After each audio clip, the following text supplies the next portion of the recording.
Uduasha city, where the sun is a mirror and the moon a shadow. 800 years ago, the gates of death were broken by the Emperor Immortal.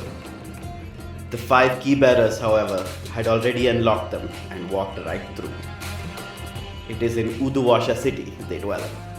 Now, the ghost field breathes next to our reality, lit by the eternal flame of the well of Udu.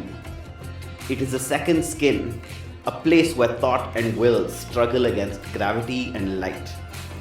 In other places, the dead congregate in the ghost field, but in Uduasha, the well city, the hell city, they fall straight into the flames.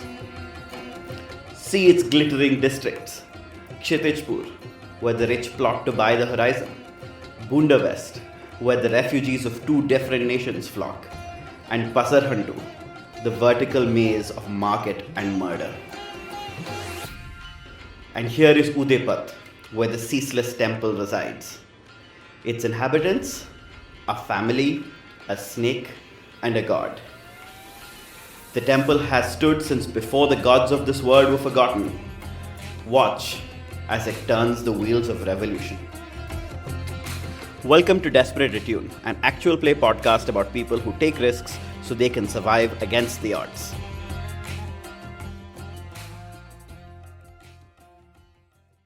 Welcome back to Desperate Attune, everyone. This is Prince with a recap of last week's episode.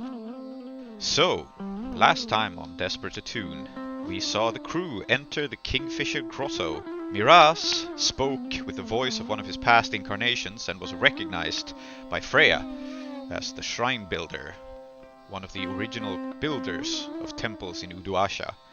But Freya herself was not free from arcane influence, being under the spell of the Kingfisher, a vast bird-like monster perched on the throne behind her. Not only that, but she was accompanied by a court of ghosts, including one old king of Scotland that had possessed the crew's dear friend, Johannes. With the crew surrounded by ghosts on all sides, and with the Kingfisher perched on the throne behind Freya, Vickers called out Johannes for succumbing to ghost possession, and then strode forth to have a stern talking to with Freya, reaching out to the young woman that still was there beneath the surface. She managed to get through to Freya against all odds, and the young woman briefly wrested free of the god's influence, but not without a cost. Johannes, possessed by a ghost, turned towards Miraz and attacked him with a sword, striking a glancing blow across the head and knocking Miraz to the ground. Meanwhile, the ghosts, agitated, burst forth in an attempt to attack the crew, but Joan, having her wits about her, loaded up on electroplasmic ammo and shot Johannes down, driving out the ghost, though inflicting some injuries on the crew's poor hang glider. Finally, seeing all the chaos unfolding around them, Abbas stepped forth, and in the cavern full of dangerous ghosts, deployed an ancient ritual to invoke the fire of Uduasha and bring true light, starlight, into the cavern, the Kingfisher grotto, to do to the ghosts what the well itself does, and have all of the ghosts fall straight into the fire. At least that was the plan. And that is where we left off last week, and where we pick up this week, as Abbas hurls a ball of fire into the center of Kingfisher grotto.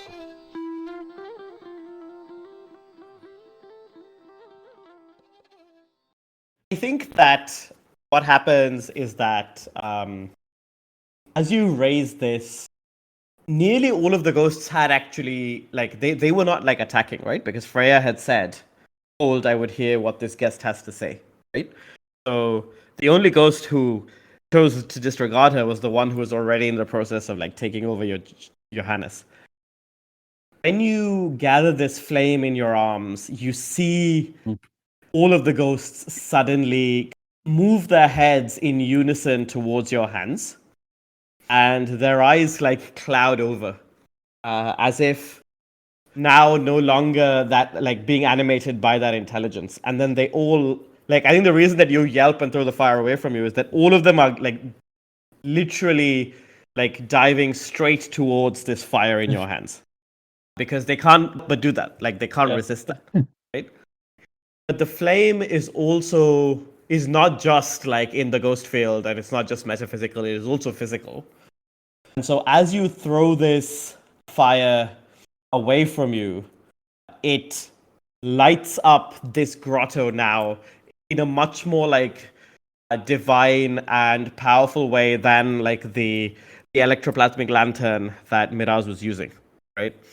And now you see the Kingfisher grotto as it truly is, which is across the floor littered with the bones of all of those people who have ever come here, right? And it sets even these bones on fire. And Marion, who has had this haunted look in her eyes until now, finally recognizes what is going on around her. But rather than running away, which is the logical thing to do, finds herself trapped in this flame along with the Scottish revolutionaries. And I think, Abbas, what you realize you've done is that the way that you've tossed this fire means that you've consigned all of the Scotlanders who were here basically to a gruesome fiery death, because they are standing amongst these bones, and the bones are being consumed by this fire in the way that they're always like kind of like designed to, because the chandlers also make their wax from the dead in some fashion. And I think the screams of the dead, kind of like the dying, both the dead and the dying, the ghosts and those soon-to-be ghosts, are heard across the grotto. Johannes is lying in a heap on the floor. The ghost inside them also having, disappeared because, flame. But Johannes is now like has a gut full of bullets. I think they're not on the floor, actually. I think they're in Maud's arms, and Maud is just weeping. Yeah, I kind of want to protect from this, but I don't know if you have some idea. I mean, I was gonna say, like, is it even possible am I in a position to resist this, or have I already just, traumatized out? Yeah. If you traumatized out, you usually can't resist. Yeah. I think that's the rule. Yeah. Yeah. All right. But I will protect from it. And it sort of chains into my next action, I think. Which would be like, the fire breaks out, there's this, the ghosts being drawn into the fire, the people about to get trapped, but the fire doesn't spread that quickly. Mm-hmm. And so Vickers will call out through the room, holding Freya's hands. She will call out, "All right, nobody panic, remember your fire drills, move in an organized fashion towards the nearest exit." Vickers is incredible. She's just a force of nature.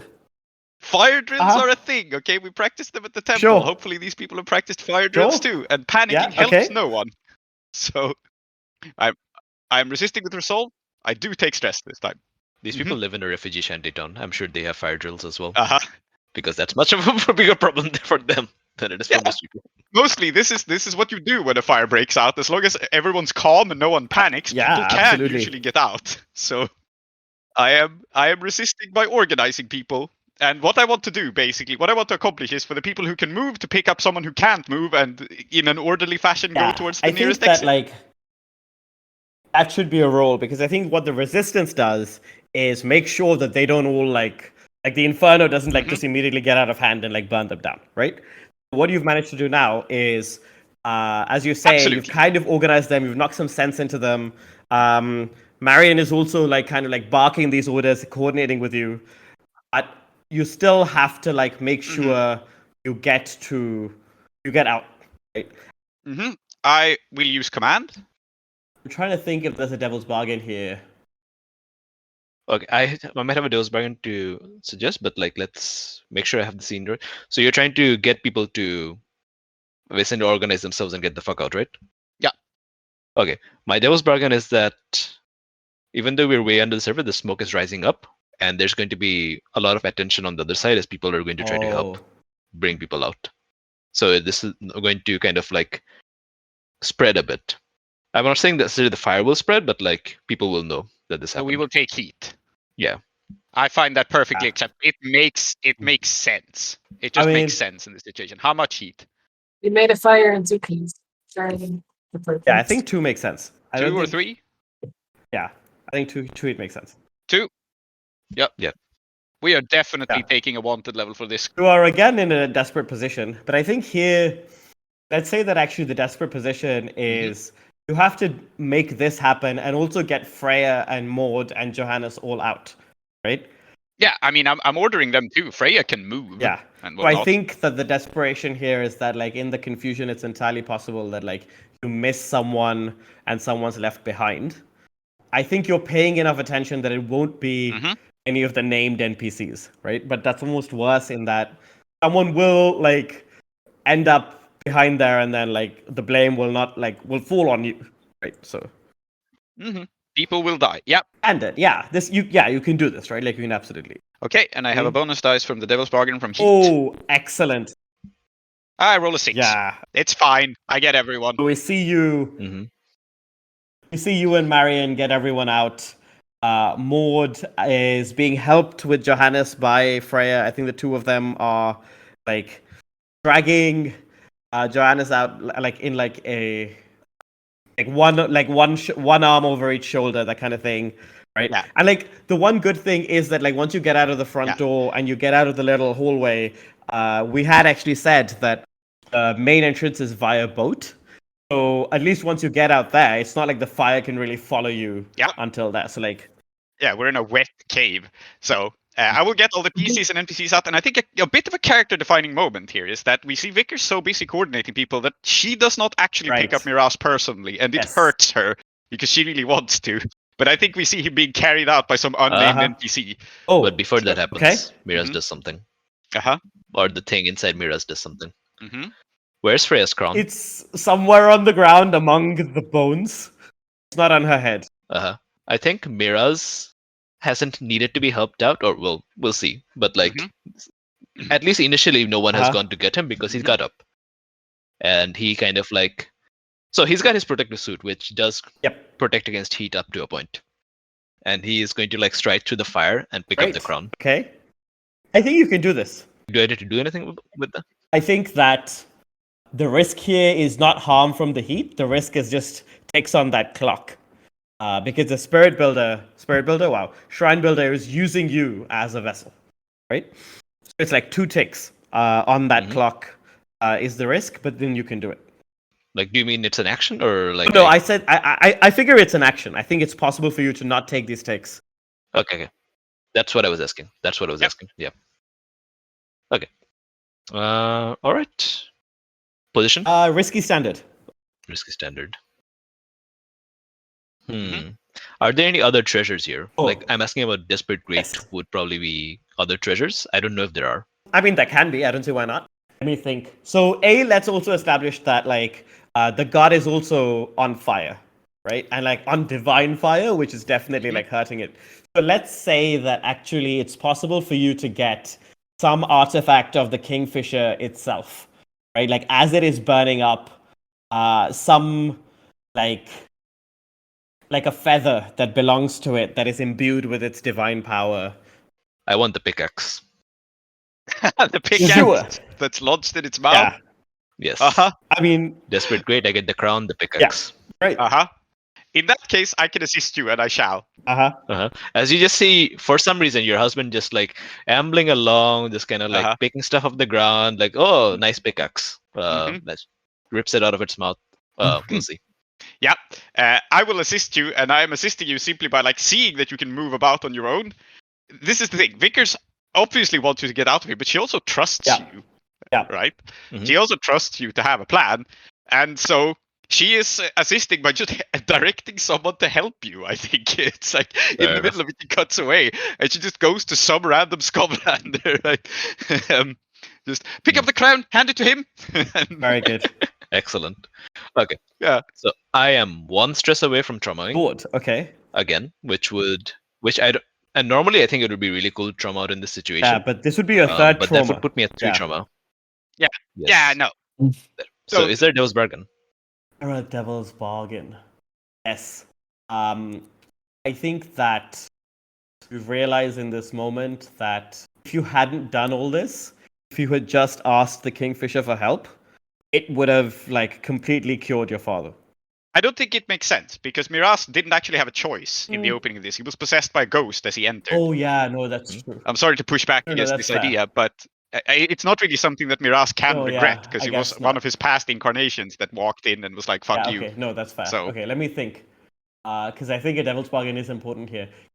I think a devil's bargain here would probably have to do with like the past life thing, right? Like about the with the shrine builder and so on. So maybe something like you commit to coming down here and building something. Like the shrine builder impresses upon you subconsciously, right? And like you have to come down here and you have to build something to the Eternal One in this place. And you have to do it as soon as you are able. I love this because I feel like Miraz would just justify it with like, oh yes, this place desperately needs renovation. It's terrible. This is a huge hazard. Yeah, let's do it. Right, yeah. Okay. So 2 bonus dice then. An assist and the Devil's Bargain. And I'm prowling. I think Yeah, that that's makes the most obvious one. Yeah, nothing else I think forks for walking around in the middle of a fire picking stuff up. You could try finesse, but I don't think. Yeah. 5, a 3, and a 2. Yeah, that's like 0 dice. Yeah. Yeah, I think that like what happens. Does it actually end up burning through my suit? I don't think it does because I think we've seen a lot of harm, and I don't know that like because like any more harm that you take will just be like on top of the level 3, right? I don't think that's interesting. I think that what happens is that it burns up your mechanical hand. I think what you end up having to do is use the hand to pick something up. Ah, yes, of course. And I mean, you've abused the hand a lot over the last like couple of hours, right? And it just isn't able to like take the strain. And like it was a lot of work to make this happen, a lot of like rare components and all of this.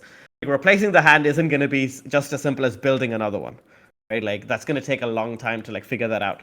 But unfortunately, you realize that like either you keep the stuff or you keep the hand. And I think, you know, if you want to keep the hand, you can, but then you don't get the crown or the pickaxe. That's fine. I think the reason Miraz didn't immediately just use the hand is that Shrine Builder kind of walks around and then realizes that there's a hand and then kind of like laughs at it a bit and then kind of like uses it to pull something out and then just laughs at how easily it just melts at this ridiculous construction that this current incarnation has created. And I think that's why I can't just build a new one. I think I'm impressed in my head. I don't know where the thought comes from. Excellent. I think Miraz, like the part of Miraz that's in there is like, that was an awful design. What was I thinking? No. Yeah. Secretly, I was also thinking this, but I didn't want to like make even more Shrine Builder influence. So I'm glad you came up with it. I think this is an excellent consequence. And as you pick this up and like you see like, the Scavlander who's there to help you, kind of like helps you with it. I think they kind of like see you just drop this hand and look down, and they're like, wow, that looks actually pretty impressive, right? But like, just in that one moment. And then I step Yeah, indeed. Very good. Very good. Okay. I think Miraz is ready to kind of like be carried out now. It's like, that's also really interesting. Like, you know, purposeful movements and so on, and then just absolutely. Yes. Okay, so what Victor says is, that crown, hand it there to Miraz. No, my bad. Pick up the crown. Pick up Miraz. Excellent. Very good. I think Joan is slow and leaving and will help carry us along with the Scotland. And as we're doing that, I think she has a brief like reverie to the roof ball match where she led this kind of throng of people up to the dais where the snake was watching. And as soon as it looked at them, it kind of compelled them all to kneel. And they were powerless in the face of it, just as we would be powerless in the face of it now, since our God is gone. Does it seem like the fire is enough of a distraction? Or perhaps it's letting us leave, that we can actually make it out of this cave? I think that in this moment, it seems like if you make it out now, you will not have destroyed it completely, and it will remember. You have the opportunity to leave because, well, Abbas spirit bombed the damn thing, but Yeah. I think it will remember and it will act against you. And it will be like very weakened. Like the reason that this is that like Miraz is gonna have to come back down, and when Miraz comes back down, Miraz is gonna find out that the god still exists in here. You could maybe take some action that like I think it is very close to being like weakened enough that it can't take any action against you for a very long time. That position is there, but you'd have to still do something to make that happen. Oh, that is very tempting.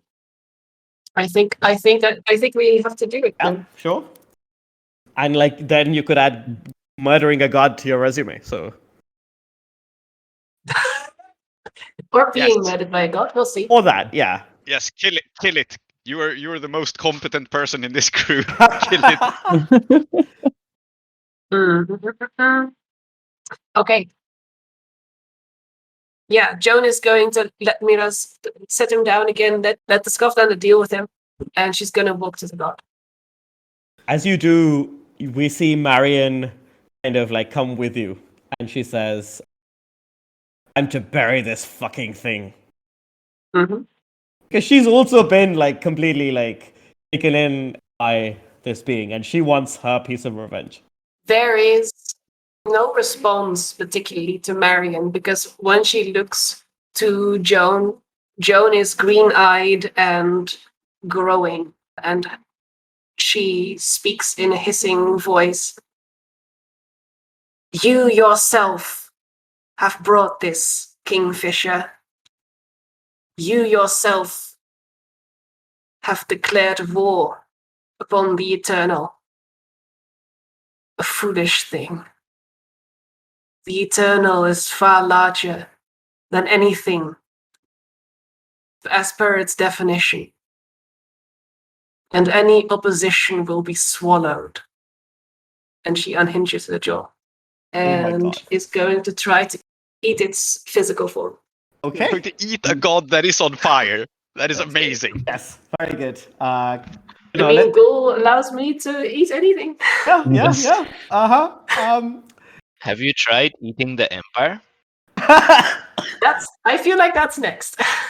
It's starting one bite at a time. I will say desperate, and I will say Yes. you can do this. This is actually, yeah, desperate, great. You can absolutely eat this physical manifestation of this god using your ridiculous snake powers. Yeah, and I'm also pushing myself for monstrous because I don't think it would be possible otherwise to eat it like fast enough. Makes sense. Yeah. Also, with extreme effect, you will consume it entirely, and that will have effects. Saying with great effect, you will eat it. You will be done. If you're pushing for effect, you get extreme effect. Well, I mean, then we can talk about that. Yeah, so pushing for extreme effect. Yes. Do you want an assistance? That sounds would be appreciated. I do have stress left over. I won't be able to protect you or anything, but I'm leading people out. But it was established that I'm leading people by mostly ordering them, so Vickers is not carrying anything. So she sees Freya come out, and she sees this like poor, like starved girl who's been basically abused by this god, right? And some of her anger comes back through all her discipline. And I will mark my last load to draw my fine pistols, turn towards the burning Kingfisher as Joan approaches it, and just squint and shoot it in the head. It probably Excellent. won't kill it or anything, but it's a distraction. Yeah, absolutely. All right. I'm gonna make this a skirmish as she tries to just like wrestle it. She becomes as large as it, or approaching its size. It's like a large person size, right? Yeah. And she's just gonna try and wrestle it, and then have a ridiculously large mouth. Yes. Very good. So, skirmish with a die from assist. Is there a devil's bargain? Oh my god. Sure. The devil's bargain is that Marion will never forget that this is now who you have become, and that the clock you're working on that says an understanding with Marion, which is 8 ticks long, will now become 12 ticks long. This is not an easy thing to, try and rewrite. I have an alternative. Okay. So you're trying to eat a god, Mhm. right? I'm pretty sure stories about this will filter out, and the Rakshasas are going to pay you a visit. That is also cool. Wonderful. I'll take that one. Okay. We haven't seen them on screen. Yes. I am up for introducing a new element. Now that we destroy one faction, let's make friends with another one. Yeah. All right. So skirmish with 2 bonus dice. Mhm. Desperate extreme. Oh my god! 2 6s. 2 6s. Fantastic. Wonderful. So beyond A extreme. 6, a 2 in a row. When Joan gets hangry, I mean, nothing stands in her way. okay. I love this. I genuinely think the best way to demonstrate like a beyond extreme thing here is that we should just come up with a new special ability that you now have, having like completely and utterly consumed this god. Seems fair. Because I mean, it's 2 6s on an extreme, right? I think you should have the ability to reach into people's bodies and plug their souls out. Oh my god, that's Oh dear. stressful. That's a lot. I think my suggestion for a special ability would be something like a royal mien Yeah. or mien or however you say that, where you can just seem like, because this thing can make anyone seem like a royal, and I think it would be cool if you just have that ability now. I to, was like, also thinking about like that, but I was also thinking about royalty being a continuous cutting motion. And I was wondering whether there might be something interesting in like the way that like the Kingfisher seemed to like pluck the souls out of people, but also Yeah. like reshape them, right? I think all of these things are cool. we can come up with it later, but do note down a special ability. I think Yeah. it's a cool. Absolutely. Yeah. Hiron's Scion playbook has an ability that I think is perfect, but let's talk about that later. Yeah. Okay. So I think just going back to the thing of like, what does this taste like? Have you ever like? I think so. The really incredible mutton kebabs that like you get in like Uttar Pradesh are like juicy and spicy and like always a bit Moorish. They're always a bit like, wow, I can always have another one, right? And I think eating this. You can't just describe delicious food to a Dutch person. That's just like Yeah. rubbing salt in the wound. I'm more amused by how you are determining that God tastes like a kebab from Uttar Pradesh. I mean, I have genuinely eaten those kebabs and thought, oh my god. So really, it's just the same logic operating the other direction. Yes. Yeah. I mean, if it's a Kingfisher, shouldn't it taste a bit like a roast, some kind of, I don't know, quail or something, like, you know, really savory in yogurt sauce, you know, that kind Oh of man, thing. yeah, sure, why not? I've never had that, but that sounds What? incredible. I made partridge the other day with mustard and tarragon and cream sauce. Ooh. Incidentally, is Abbas still like passed out in this cave, or has already been? No, he's been rescued for sure. Like, I mean, he's not still passed out. You're part of the everyone who's been rescued. It's up to Yeah. you whether Abbas can walk and is just like zoned out, or whether he's being carried. But I was just wondering if he's at all aware of what's happening with Joan and this Kingfisher, he might, like, in his passed out, like, you know, semi-conscious state, say something like, "You see, Mira, even though the Kingfisher lives up in a tree, the snake can climb up and eat it in the nest." perfect. Incredible. That's probably uttered something utterly eldritch and incomprehensible in response. Amazing. Oh god. Yeah. Yes, wonderful. Very good. Yeah. And so yes, it tastes delicious. And Marion just watches you do this, like completely like just no blood in her face whatsoever. Like, what the fuck? And you can see that like literally the fear of God is in her now. Because apparently having left the revolution, you have now become some kind of eldritch snake thing that eats ghosts and things. And you see her just like stumble backwards and fucking leg it. Just run away from you. Yeah. Fair enough. Yeah. Gotta have to go and reconsider being my rifle, I guess. No, I mean, like, yeah, absolutely. Great. All right. Really amazing. Fantastic. That's I think like where all of you kind of like are able to leave the grotto, get onto your little boats, sail back to Yes. the west. And maybe that's the shot that Uh-huh. we end the score on, is all of you on these boats in various like Yes. in various states of like harm. Hmm.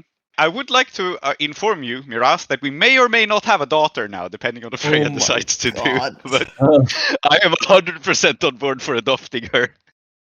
I was like, what? Did the shrine builder get your? We'll see. Maybe. I mean, she's big enough; she can handle herself. She's not an actual child, but I do think Vickers got very protective of her there. Oh, that's very so. fair. Yeah. Uh, Well, I now have 8 stress and level 3 harm and level 1 harm. I think Miraz might. I might not play Miraz for a session or two. I have to think about another character. Should we take a break or something? As we kind of think about things. And Tree, can I just have another character sheet before we go? Is Miraz now gone forever? No. He's just going to have a little nap. Yeah. Okay, so we just saw a few absolutely mad things occur. Apparently, and I think that this probably has effects in Scotland that we are never going to see. But apparently, like all of the powerful ghosts of all of Scotland royalty for the last like several centuries have all been destroyed. I'm sure that there are some cults in Scotland that have like for the last like few months been a bit like, oh, it's weird that we can't get in touch with them, but like we suspect they exist. And now it's like, nope, all of Scotland and royalty, all of the ghosts have disappeared. This is a big coup for the Empire, is what I'm saying. To be fair, it's not like they were fighting for Scotland. They were fighting for some sort of twisted, fucked up, forgotten It's god. true. So it's not like we caused this problem. We just kind of changed the nature of it. Sure, Miraz will be very happy when he finds out Correct. that we struck a blow for the Empire. Very true. Mhm. I think that like so we come back to the temple. We see Miraz is like extremely badly hurt. Oh no, Miraz is not coming back to the temple. He's being hospitalized immediately. Yeah, okay, very fair. The good thing is he is unconscious and cannot complain about this, so we don't have to play it out. But I'm leaving him with my trusted doctor. Excellent. I think as soon as you bring him to Amitabh will be like, oh, is he back again? His appointment wasn't ready for this week yet. Yeah. And I think that's probably when you find out that I've been seeing Amitabh secretly without telling Yes. Excellent. Excellent. I also think, actually, and I think we don't have to have a scene, but I do want to sneak in a cool detail about Amitabh, which is he is a traditional doctor. He is like, a yogi or whatever, just as much as he is a medical professional. And I think he will notice that something is up with Miraz being, in touch with his past incarnations. We can define later what that will be, but he definitely will figure something out. Absolutely, I love that. Yeah. I also think that like if you do this, we also see Zajidan regularly coming to the hospital, right? Because he's very worried. Oh, in fact, that's a scene that maybe we should see. Yeah, I want to see that. When you come back to the temple with Freya but without Miraz, Zajidan is like, oh my god, you okay? Wait. Where's Miraz? I think like he's smart enough to know that like you are not like heartbroken, you're not like your son is dead, but he's definitely concerned. Mm-hmm. Yeah, I think Vickers will look at him very seriously and say, "Oh, he's Amitabh is seeing to him. I'm afraid he had a nasty fall. I didn't quite see what happened, but I do believe he saved cousin Joan's life." Vickers will say, and look over to Joan, because Vickers was actually very confused about what happened there. Yeah. Do you explain what happened? I wonder if Joan is a little out of it again. Yeah, makes sense. I think she just says in a somewhat distant voice, he is outside now. Yes. Vickers says as if this is a perfectly normal thing to say. I think Zajidan will say, hey, what do you mean? Where's my son? Oh, he's with the doctor. Amitabh, you know. Like I said, he had a nasty fall, but Amitabh assured me he's going to be all right. Oh, I knew you were going. What was it? Some word you used? Lunking? That's what you were doing, right? Yeah, I think Vickers actually looks troubled at this, and she says, "Yes, it does turn out it's more dangerous than I thought. I really am very sorry, but well, he's all right, or he will be, I hope." I'll be the judge of that. This is, and I think he looks at Abbas and says, "I suppose you just watched him do whatever lunking he was doing and didn't stop him." You're a terrible influence, Abbas. Well, I think like he's just being like hurtful in a kind of unthinking way because he's very stressed. He says, "You're a terrible influence, Abbas." so Abbas I think Abbas, Abbas has a like kind of weak spot for Sadichan. He's like, no, Bhaiya, it's not like, it's not like that. It wasn't meant to be dangerous. It's just, we were just trying to look after the Scotland guests we had. We were just trying to make sure that they were, everything was okay. And well, one thing led to another, and but he's fine though. He's okay. You know, he's a tough boy. I do think you'd better go see to him. It doesn't hurt for him to have his father there. What do you mean looking after the Skovlander guests? I thought you were on some kind of hiking picnic something. What do the Skovlanders have to do with this? Oh, yes. Just meeting up with them at this picnic. Yes.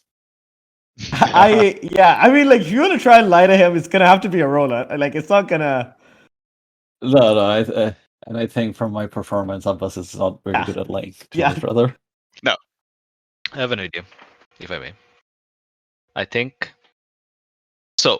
In the break, I've decided that my alternate character is going to be Freya.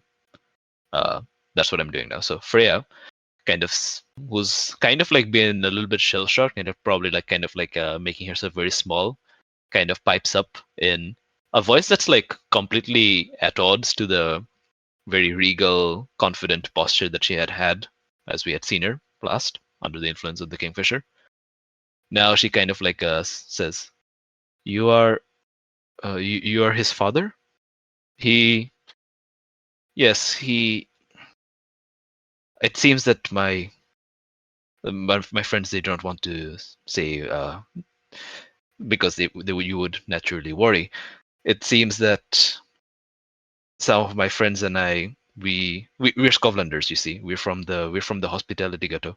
We were exploring the caves as well, and your family, your son especially, well, we were lost and we were in danger, and then they rescued us, and he got hurt a bit, but I'm sorry that this happened to him well at the expense of my safety and my friends, but it's just that, and I'm sure they don't want you to worry.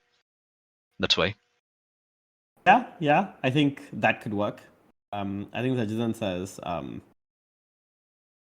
he's always so kind, too nice to send him away to Squall, maybe see if he can come. Just okay, fine. Just I'm gonna go see him, and I think he's just like muttering to himself, like there's no even like logic or like through line here, right? Mm-hmm. Like he's just like so shaken up, and he can't imagine like his only son, like, you know, being in a hospital, who knows where he is, all this stuff. Yeah, I think Vickers will nod at him, and she will turn to Freya and the other people and say, like, right, I suppose we'd best get you situated since you don't have that cave to live in. Let me take a moment to show you around. And yes, of course. Yeah, and I think she will do so. And if I may have the spotlight just a little bit longer, I think we see Vickers like go through the entire motions of getting everyone settled. There will be like everyone will be fed, and everyone will get a bed, and so on. And then she will excuse herself after quite a lot of work, and she will return to her and Mirasa's room, And the camera will see her step inside with this determined look on her face. And then she will turn towards the altar in our room. And there's a very heavy sigh coming over her. And she turns towards the wheel and says, "Right then. I suppose I haven't been the best at this." And then she will pick up some incense and she will kneel down and she will pray. And there is genuine desperation in her face as she prays. Because she does not show how worried she is in public, but she is very worried. Very fair. And I think this is the first time she has actually properly prayed to the Chokroborty. Yeah. Yeah. Like, I mean, normally Miraz does that. He's the priest. Absolutely. And unfortunately, as you have been shunned, there is no way that like you get any response. But you know. I know, but fortunately, Vickers doesn't know that. She has no attune.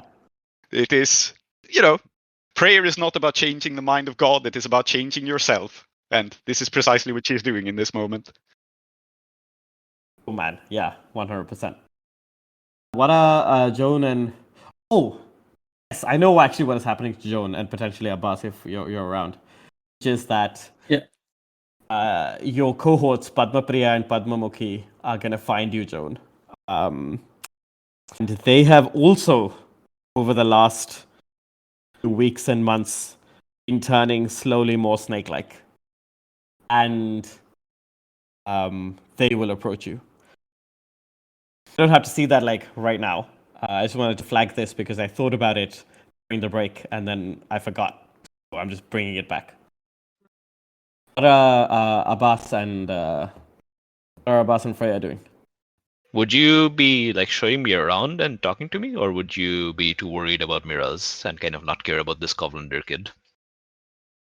I think Abbas would be worried about Miraz. Like, when all said and done, Miraz is his family, and I think he also feels guilty from what Zajan saying that he has a bad influence on Miraz. One showing you around is probably Maud. Because I suspect Johannes is also in laid up with Amitabh. Because they were also very badly hurt. Maud is more or less fine. And she doesn't have anywhere else to go except the temple. So unless you're gonna kick her out. Is returned. If you want, I think that's where your familiarity with the temple is going to come from, is with Maud kind of like describing it to you and then like taking you to like she and Johannes were staying and like those quarters and so on. Mm-hmm. But I think Maud is the person who's going to be kind of like helping you because at the end of the day you were like had that connection and so on. So. Yeah. I wonder how awkward as fuck this is. It's pretty awkward as fuck. As we... I think Freya, who's kind of blinking around, and you can see that in her movements, she's like a little bit... She's trying to figure out how to use limbs. They're not like falling face down, but like it's like, someone who's had to go through like physical therapy, for example, right? Very like, oh, I can do this, I can do that. And I think there's also as she kind of like steps near, like, I don't know, let's say there's a very cold part of the temple, she kind of like shivers unexpectedly hard, as though like, she hasn't felt cold, like actually she herself hasn't felt cold in a while. And things like that, like all the physical sensations, she's kind of like taken up with it. But there's also an element of like avoiding speaking to Maud until I guess we get to the point where I don't think the temple has like massive amounts of guest quarters, to be honest. So I think I'd probably, for lack of like anywhere else to go for now, I'd probably be in Maud's room, right? Maud and Johannes' room. I feel like it's kind of like and a dorm that's been like empty. So there's like enough room, like a few beds, and you can just sleep there, but it's not like particularly nice. It's nice enough. Yeah. And I'd just sit there, and after a while I'd just look at Maud, and I'd very quietly say, I'm sorry. I think Maud, whom we have always known as a remarkably like patient and kind person, turns to look at you and says, "Really got into, didn't it, Kingfisher?"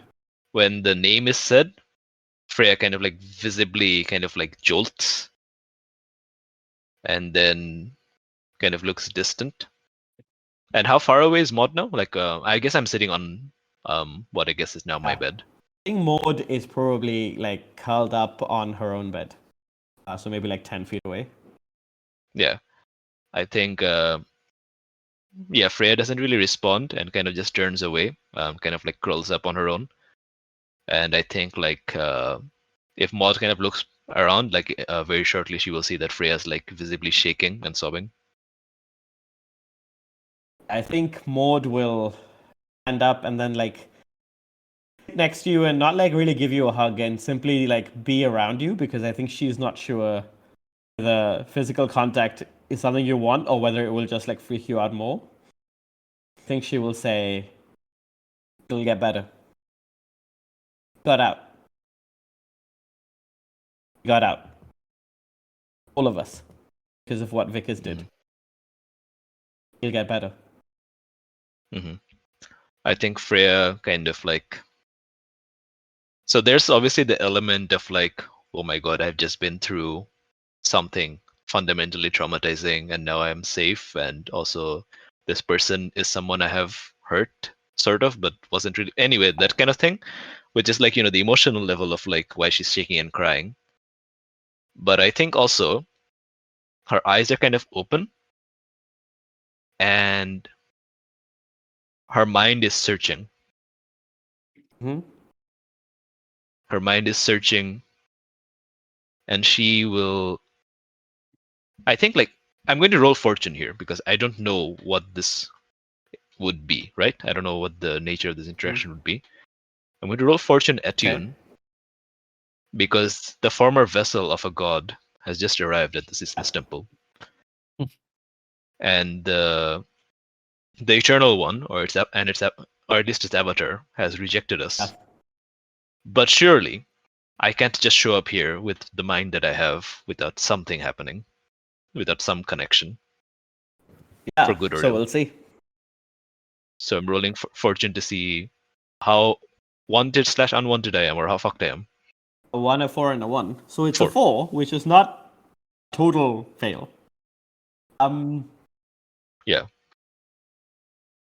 I think that you understand that the attention of the god upon this place is not as laser focused as it might have been. And because of that, there is a little space for you. But if the god were to return in full force, you're not sure what would happen. Mm-hmm. I think Freya is just visibly shaking as she realizes that she is essentially a mouse in a snake's cage. Yeah. Yeah. I think Maud... As to the question of like whether Maud should touch me or not, I think what Freya would benefit the most from right now is a big hug. However, I don't think Freya understands that what she would benefit from the most in the world is a big hug and will not request But I think Maud is a good enough elder sibling that like she will... I think like when Maud sits next to you and realizes that like the reaction is not, "Oh no, stay away from me," but, "Oh, this is nice," she will wrap you up in a big hug and she will say, "It'll get better." She will kind of like find herself to some extent. And Freya first came to the temple, she was the one telling Maud that everybody would be okay, and that was based in a kind of like this divine like conviction, right? What is happening here is actually much more mundane and much more day to day. Actually, because of that, maybe even more beautiful and profound. Mm-hmm. I think Maud is kind of like saying to you that you can be her family very differently than Freya said to Maud. Freya was still under the influence because what is saying that it's not about, royalty or blood or whatever. It's about we are choosing to be each other's family. All right. I'm happy to let the scene go there. And so blows out our brief candle. I named the disciples of the ceaseless temple thus, with both their given names and taken. Soumithri, called Tree. Zoheb, called Klow. Prince, Emma, and Aadiyat, called Soap. Intro music, Jalandhar by Kevin MacLeod. Outro music in Kiravani Ragam by Srinivas. Blades in the Dark by John Harper and Evil Hat Productions. Iruvian playbooks by Johnstone Metzger. Follow us at Desperate Attune on Twitter or email us at desperateattune@gmail.com. Support us at kofi.com/desperateattune.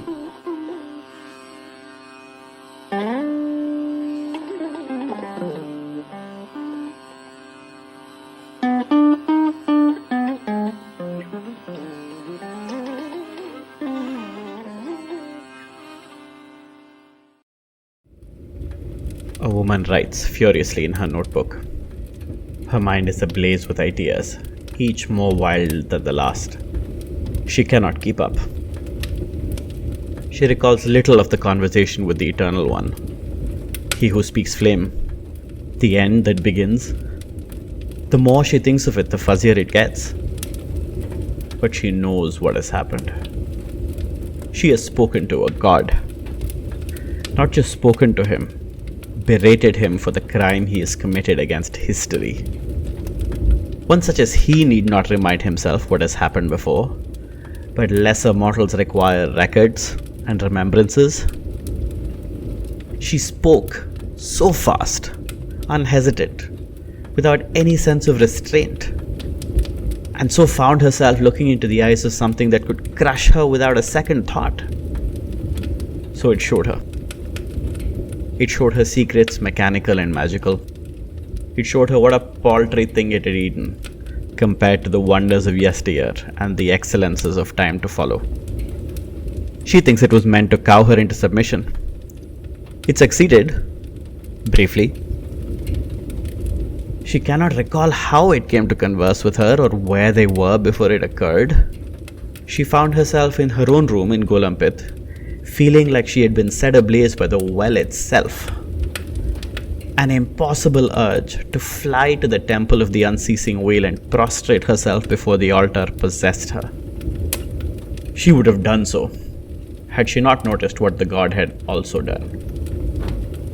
Her prosthetic hand, her pride and joy, the reason that she had been officially accepted as an apprentice of the guild, that had changed as well. It had become a thing that she had only dreamed of, a device fitted to her like a perfect ball in a perfect socket. It no longer thrummed like it used to, and as she examined it, she realized that it had been improved. No, perfected. Then she had been overcome by a dark fury. She took the prosthetic off, determined to smash it to pieces. She had made something of herself, something for herself, and the arrogant, thoughtless god had replaced it. Then she saw the maker's mark on it. It was her own, of course. This was something she had made, that she never recalled making. The Eternal One had reached into a past that never existed and pulled out something that had been crafted by her own two hands. The prosthetic and the real. Arrogance. And yet the insights in this single hand could power a generation of Chandlers. She writes, "In the darkness, a god watches. Perhaps."